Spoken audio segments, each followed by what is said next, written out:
တော်တို့သည်သစ္စာလေးပါးမြတ်တရားကိုပိုင်းခြားသိမြင်ကျင့်စဉ်လူရင်းရောက်အောင်ဒီပေါက်မြောက်နိုင်ရပါလို့ဤအရှင်တရား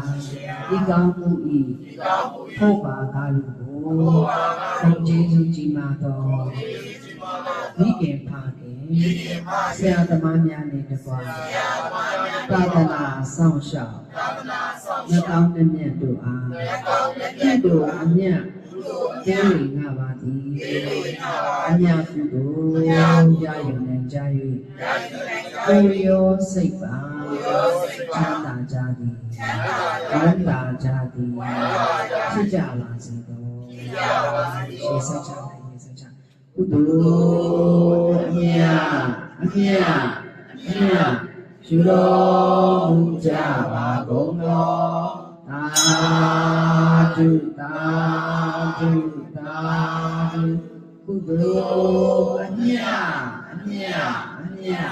ယူတော်မူကြပါကုန်သောသာဓု